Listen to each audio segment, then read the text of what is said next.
a conversar sobre este primer grave traspié en las negociaciones, ¿no es cierto?, entre el gobierno de Colombia, de Gustavo Petro, y la guerrilla, con Jairo Libreros, que es abogado, es experto en políticas públicas y profesor titular de la Universidad Externado de Colombia. ¿Cómo está, profesor? Lucía, muy buenos días. Un saludo especial de comienzo de año. Lo mejor del mundo para ti, para tu equipo de trabajo y para la nutrida audiencia de T-News. Muchas gracias, por supuesto, y para toda Latinoamérica, donde llegamos a través de esta señal, ya que usted nos puede ayudar a explicar qué es lo que está pasando, de quién fue el error, el primer error, y cuál es la gravedad también que pudiera significar, en términos de afectación para las negociaciones que vienen, este anuncio que luego tiene que ser revertido por el gobierno. Lucía, de un lado es un error del gobierno nacional, muy seguramente de Casa de Nariño, del presidente Gustavo Petro. No existe una explicación clara y el gobierno no ha entregado la cadena o por lo menos los eslabones que conformaron la decisión de presentarle a Colombia al cierre del año, inicio de este 2023, un acuerdo que nunca existió. Nunca se tocó el tema de acordar de manera bilateral, por lo menos con el ELN, un cese al fuego. Esa conversación, ese acercamiento nunca existió. Y en segundo lugar, hay que tener en cuenta algo que es mucho más delicado. Si bien la comunidad internacional, sectores muy importantes en Colombia, pero la sociedad civil que resulta afectada en medio de la confrontación, demandan como algo imperativo un cese al fuego, claro, está claro que el gobierno pierde legitimidad y pierde confianza. Y dirigir un proceso de paz sin confianza puede ser un desastre. Claro que sí. Y a su juicio, ¿cómo se explica esta decisión tomada por el gobierno de Petro de anunciar algo que no se había conseguido aún?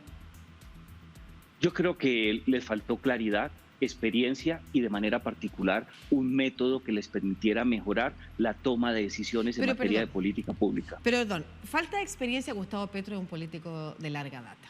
No tiene falta de experiencia, y en estas materias en particular. Entonces, ¿a quién le faltó experiencia? ¿Quién se acelera? ¿O la falta de experiencia tiene que ver con la negociación en particular? Yo creo que es una combinación de hechos. Gustavo Petro es un político de una experiencia de más de 30 años.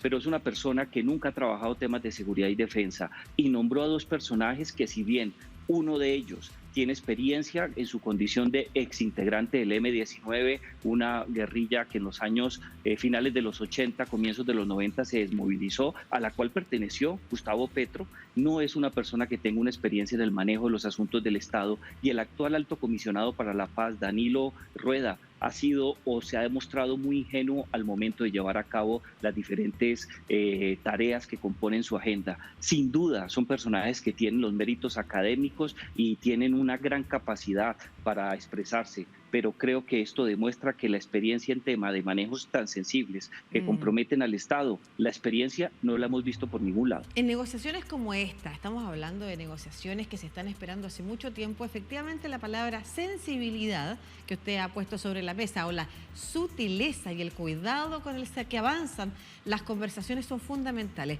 La inexperiencia puede haber jugado en contra al efectivamente quizás.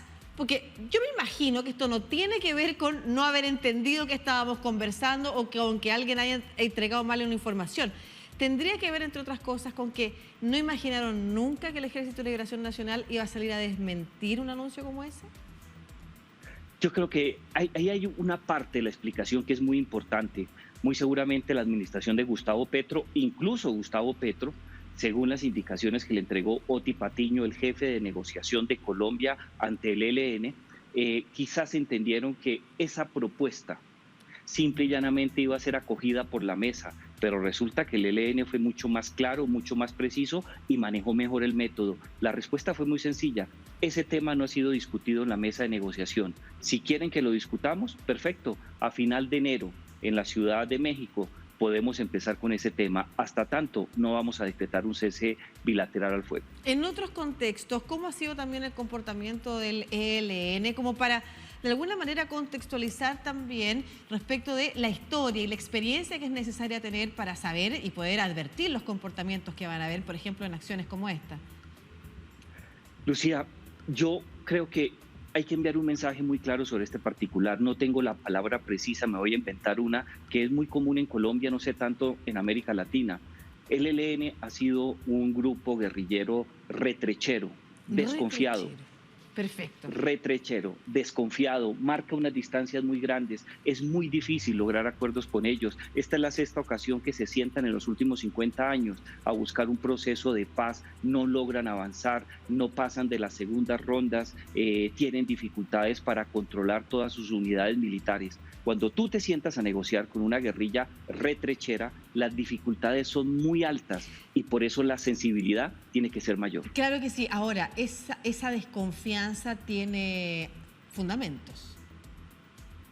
Claro que sí, el Estado colombiano y de manera particular lo que hemos conocido después del estallido social en Chile o lo que pasó el 2021 en Colombia con su estallido social, hay una élite política que llega a acuerdos constantemente con grupos al margen de la ley, con sectores vulnerables o con la clase media que busca mejores condiciones para vivir, pero siempre le ha quedado mal. Hay que tener en cuenta que la última experiencia negativa fue la administración de Iván Duque, donde no cumplió el proceso de paz que se firmó con las FARC. Desde ese punto de vista, la desconfianza puede llegar a ser hasta justificable. Claro, efectivamente en Chile pasa lo mismo. Se comprometió al inicio de la democracia, antes incluso con Patricio Elwin, cuando era candidato. Efectivamente, con los pueblos originarios se firma un acuerdo de reconocerlos constitucionalmente para que les den el apoyo y ese reconocimiento constitucional, pese al apoyo de los pueblos originarios, nunca llega. Entonces, efectivamente, no solo en Colombia, en otros países también del mundo, las traiciones de parte de las fuerzas políticas a los pueblos originarios o del Estado representado en sus gobernantes también justifican de alguna manera este comportamiento retrechero, como usted ha señalado. Entonces, ¿qué puede tener la ciudadanía en mente que, como usted ha señalado, apoya y quiere que se llegue a un acuerdo de paz, pero que por otro lado está hoy mirando muy mal al gobierno de Gustavo Petro a raíz de este impasse? Yo creo que hay una mezcla de sentimientos. Está claro que la gran mayoría de colombianos, y por qué no decirlo, la comunidad internacional expresada en la OEA, en gobiernos como el de Boric en Chile, que hace parte de los países garantes que van a acompañar este proceso, la Organización de Naciones Unidas, todo el mundo quiere un cese al fuego, pero creo que queda herido, no de muerte, pero sí queda herida la confianza. Creo que a la sociedad civil le toca expresarse de una manera mucho más fuerte para obligar o por lo menos influir al ELN para que acepte en el transcurso de los próximos días por lo menos una tregua mientras que se firma un cese bilateral al fuego. Perfecto, entonces quedaremos súper atentos y atentas y volveremos a conectarlo, profesor, para que nos explique siempre con esa misma claridad lo que está pasando en Colombia, por supuesto, y a su juicio también de qué manera el gobierno tiene que estar más atento, quienes impulsan el proceso de paz tienen que estar más atentos, ser mucho más sutiles, más sensibles, como usted señalaba, también a estas conversaciones, dada la gravedad que tienen y la importancia y la relevancia para Colombia que tienen. Un abrazo, profesor, que esté muy bien. Jairo Libreros, abogado, experto en políticas públicas y académico de la Universidad Externado de Colombia, conectado con DNews hasta ahora. Un abrazo. Un abrazo, Lucía.